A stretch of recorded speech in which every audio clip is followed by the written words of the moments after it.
FGB men? Be strong in the Lord. LOF? Be strong in the Lord. Ya, puji Tuhan, terima kasih. Selamat Hari Natal kepada semuanya ya. Terima kasih buat malam hari ini Jatim 4 bisa mengadakan perayaan Natal bersama.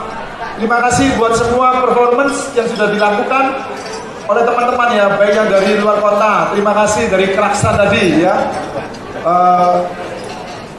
Yang Ponorogo ini belum disimpan katanya.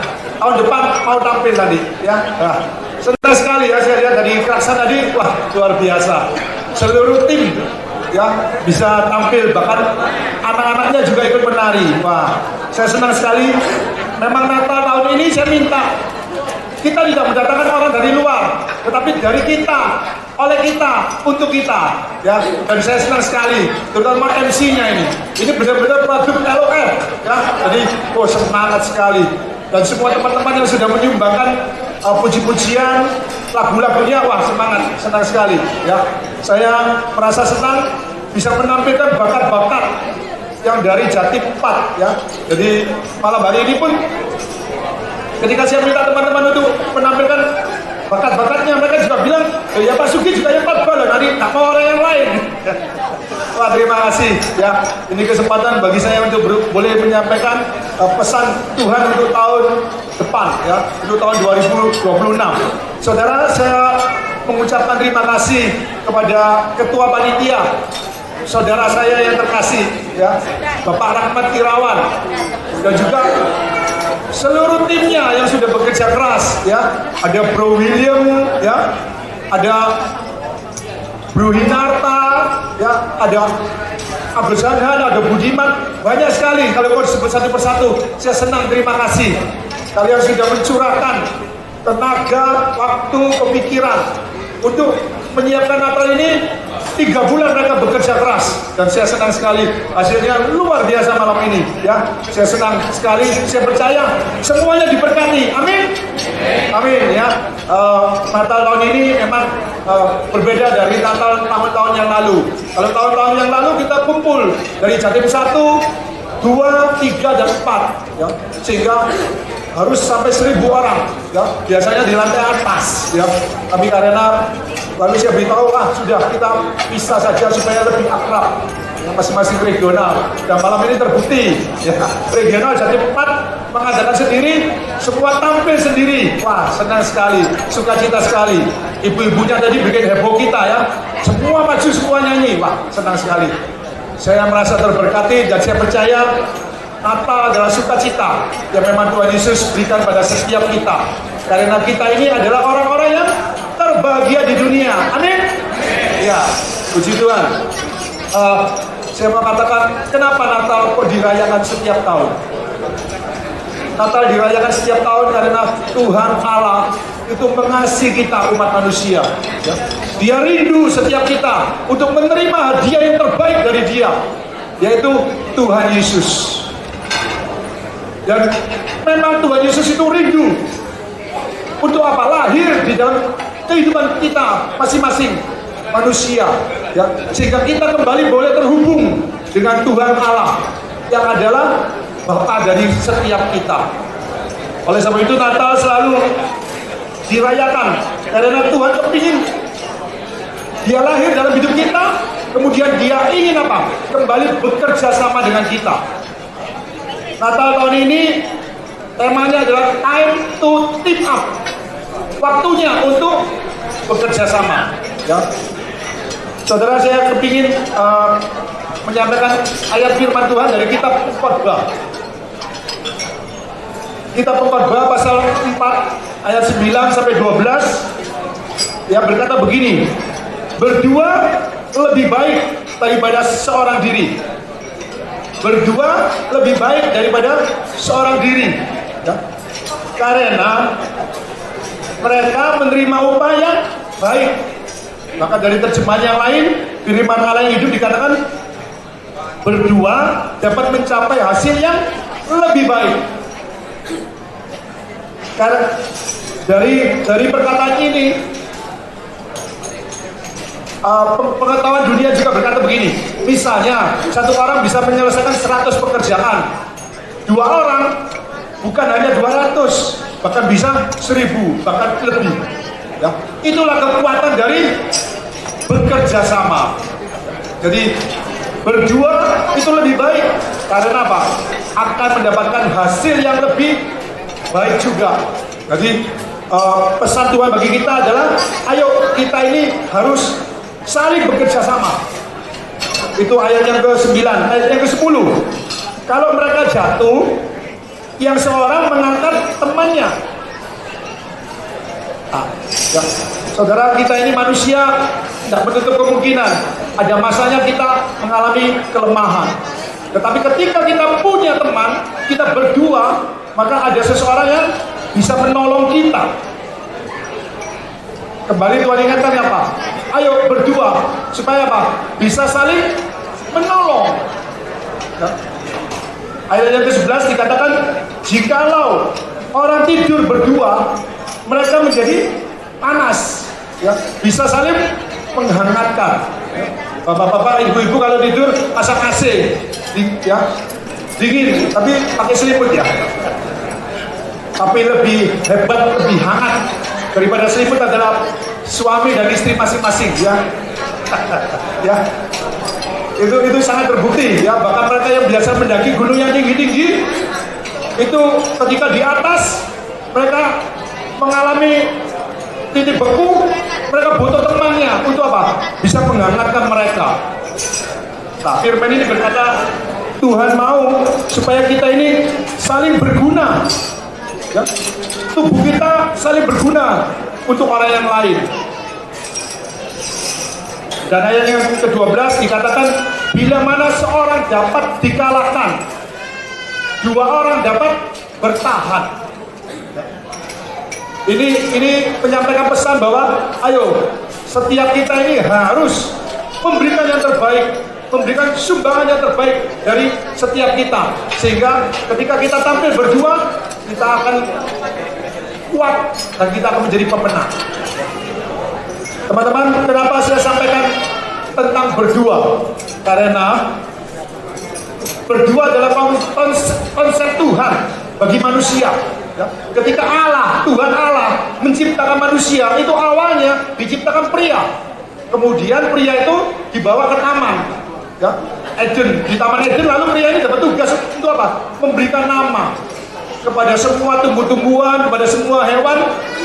Lalu Tuhan lihat loh, kasihan kalau dia sendiri, ya, karena di antara semua ciptaan itu tidak ada yang cocok dengan manusia Adam ini, ya. Sehingga Tuhan katakan apa? Tuhan Allah berfirman, tidak baik kalau manusia itu seorang diri saja. Aku akan menjadikan penolong baginya yang sepadan dengan dia. Ya. Ini berdua adalah konsep Tuhan. Tadi Ferry Blessing Chapter bercerita, sebelum kita bisa menjadi berkat bagi orang yang lain, kita harus menjadi berkat bagi keluarga kita dulu. Tetapi yang paling dekat siapa? Istri. Ya. Kalau ibu-ibu, suami. Ya. Tuhan ciptakan penolong yang sepadan. Ya. Bukan penolong yang lebih di bawah, ya.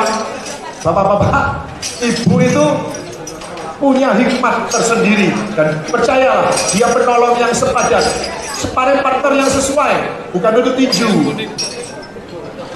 tapi untuk bagaimana hidup bersama, ya, membangun kehidupan bersama, membangun keluarga, menjadi contoh dan teladan bagi anak-anak, ya.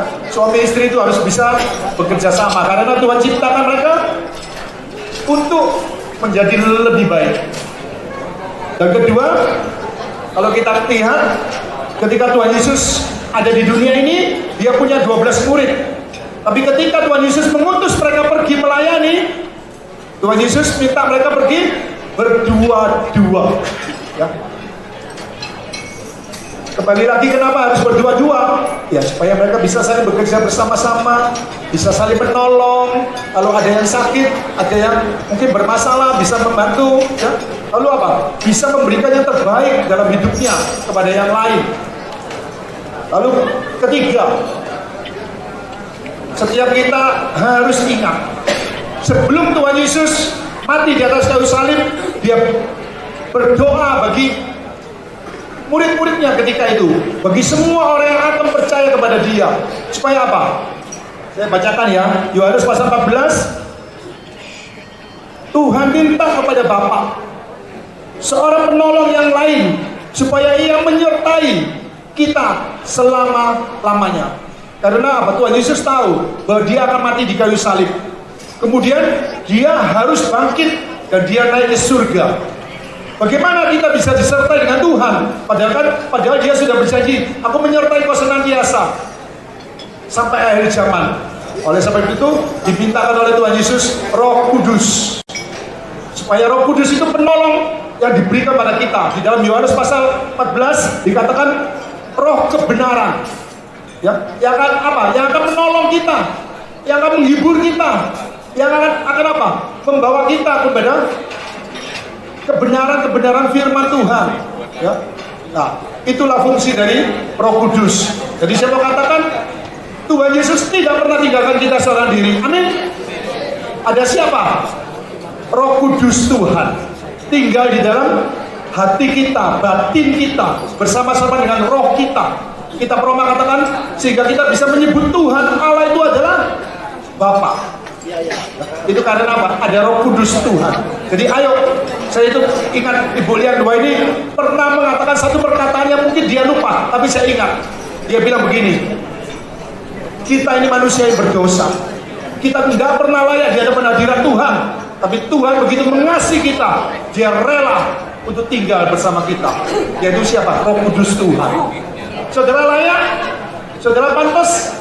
Kita tidak pernah layak, kita tidak pernah pantas, tapi dia pribadi Roh Kudus begitu mencintai kita, dia mau tinggal dalam hidup kita. Teman-teman, ayo, saya kepingin mulai malam ini kita sadar kita tidak sendiri, ada Roh Kudus Tuhan, ya. Ayo kita selalu ingat dan kita selalu minta ampun kalau kita ini mendukakan Tuhan, Roh Kudus Tuhan dalam hidup kita, ya. Teman-teman, saya mau sampaikan kembali bahwa tahun 2025 FGBMFI ini punya tema kecil, yaitu apa? Time to level up. Ya, setiap kita ini harus mengalami apa? Level up. Di dalam apa? Di dalam karakter kita. Di mana kita level up? Saya percaya kalian sudah melakukan di mana? Di member meeting. Di dalam setiap pertemuan kita, itulah saat kita belajar untuk apa? Level up.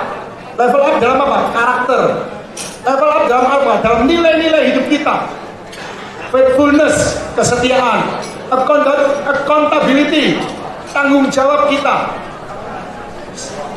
Submissive, nilai apa? Nilai kerendahan hati, nilai pendudukan diri, ya. Lalu T, transparansi, nilai apa? Keterbukaan. Jadi saya mau katakan sebagai anak Tuhan, kita berkewajiban punya nilai-nilai dalam hidup kita. Kesetiaan, apakah kita ini orang yang setia? Accountability, apakah kita orang yang dapat bertanggung jawab? Submissive, apakah kita ini orang yang rendah hati, orang yang menundukkan diri? Transparansi, apakah kita ini orang yang terbuka atau punya agenda dalam hidup kita? Nah, nilai-nilai ini harus terjadi. Setelah nilai ini ada dalam hidup kita masing-masing, maka tahun 2026 time to team up. Waktunya kita bekerja sama. Ya, waktunya kita bisa memberikan yang terbaik dalam hidup kita masing-masing kepada yang lain. Ya. Saudara, ayo kita harus bisa saling bekerja sama, bukan saling menang sendiri, bukan saling egois. Ya, kita harus saling menolong, bukan saling mengkritik atau saling mengeluhkan orang ini gak berguna dan sebagainya, tidak. Ya, tapi bagaimana kita bisa memberikan pertolongan kita? Kita harus saling berguna, ya. Bukan menghindari tanggung jawab. Ya. Setiap tanggung jawab yang Tuhan percaya kepada kita harus tunjukkan kita berguna. Ya. Dan yang terakhir, harus saling memberikan yang terbaik dalam hidup kita. Bukan apa? Bukan melihat kekurangan orang yang lain. Bukan membicarakan kekurangan teman kita, tapi bagaimana kita memberikan sesuatu yang baik dalam hidup kita. Ya. Mari teman-teman, wadah GBMFI adalah satu wadah yang Tuhan rindu setiap kita mengalami level up. Kemudian setiap kita menjalankan team up. Ya, tahun 2026 ayo kita masuki dengan hati yang bersungguh-sungguh mau bekerja sama. Kalau dunia katakan, wah nggak usah urusin orang yang lain, ngapain urusin orang yang lain, urusin urusan kita sendiri. Tapi malam ini saya mau katakan, saudara, ketika saudara berani memberi perhatian, memberi pertolongan, memberikan kasih, percayalah, saudara tidak akan pernah kekurangan dalam hidup saudara. Ya, firman katakan apa? Berilah, maka kamu akan diberi suatu takaran yang baik. Yang digoncang-goncang, yang dipadatkan, yang tumpah keluar akan dicurahkan dalam ribaanmu. Kalau orang dunia selalu tek, ambil. Kalau perlu berebut, tapi Tuhan ajar kita untuk apa? Berilah, maka kamu akan diberi suatu takaran yang baik. Percaya saudara, Tuhan itu setiap hari, Tuhan Allah itu setiap hari melihat ke dunia, melihat pada setiap kita, anak-anaknya, adakah yang berkenan kepada Dia. Kita mau berbeda teman-teman dengan dunia, kita mau tampil sebagai anak Tuhan. Kita siap untuk menolong yang lain, kita siap untuk membangun yang lain, kita siap untuk memberkati yang lain. Amin. Amen. Bisa in the Lord. LF. Bisa in the Lord. Ya, amin. Tuhan Yesus memberkati kita semua ya, teman-teman. Saya rindu untuk bersama-sama menyanyikan lagu yang pertama kali tadi dinyanyikan ya. Teman-teman, lagu ini saya dengar, saya mendapatkan satu message yang luar biasa. Teman-teman, di dunia ini kita sedang mencari jalan yang terbaik dalam hidup kita, tapi seringkali kita tersesat karena kita pikir jalan itu ada di luar Tuhan, tapi ternyata jalan itu ada di dalam Tuhan. Telah lama ku cari-cari langkah hidup yang lebih pasti, hidup setia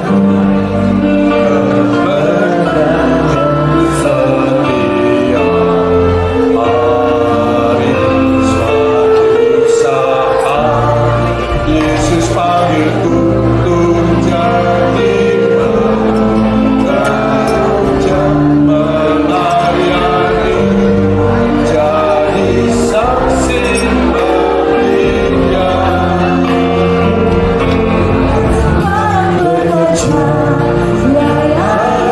Yesus luar biasa,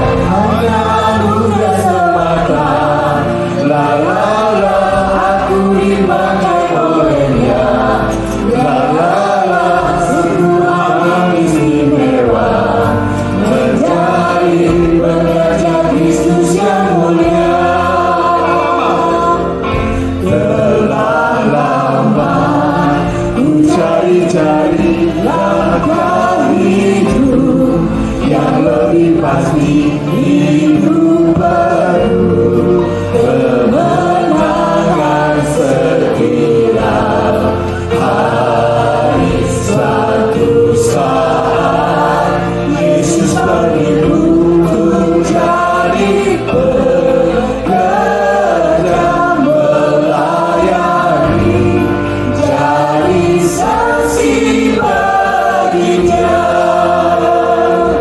bukan sembarang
berbahagia karena kita dipanggil oleh Tuhan Yesus untuk bekerja bersama-sama dengan Dia.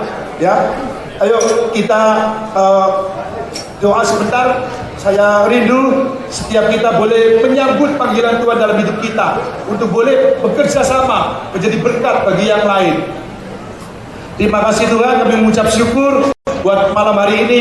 Kami boleh merayakan Natal bersama-sama. Kami percaya Tuhan, Engkau rindu untuk lahir dalam hidup kami masing-masing. Dan ketika Engkau lahir dalam hidup kami, maka kami boleh memiliki hati yang seperti Engkau Tuhan. Hati yang penuh dengan belas kasihan akan jiwa-jiwa. Tuhan, pakai setiap kami di marketplace, di mana kami berada, di tempat kerja kami masing-masing Tuhan. Apapun pekerjaan kami, apapun jabatan kami, Tuhan, kami mau menjadi terang Tuhan. Kami mau menjadi garam Tuhan. Sehingga di mana kami berada, kami menjadi berkat dan nama Tuhan dipermuliakan lewat hidup kami. Terima kasih Tuhan untuk pesan Natal untuk tahun depan, bahwa Engkau rindu Tuhan setiap kami boleh bekerja sama, baik dengan Tuhan, baik dengan istri maupun suami kami, baik dalam rumah tangga kami, baik di tempat kerja kami, dimanapun kami berada Tuhan, kami menjadi orang yang menjadi berkat bagi orang yang lain, dan biarlah nama Tuhan Yesus dipermuliakan. Terima kasih Tuhan, biarlah sukacita yang dari Tuhan Yesus sendiri akan menguasai hati dan pikiran setiap kami. Terima kasih Tuhan, di dalam nama-Mu kami berdoa. Haleluya, amin.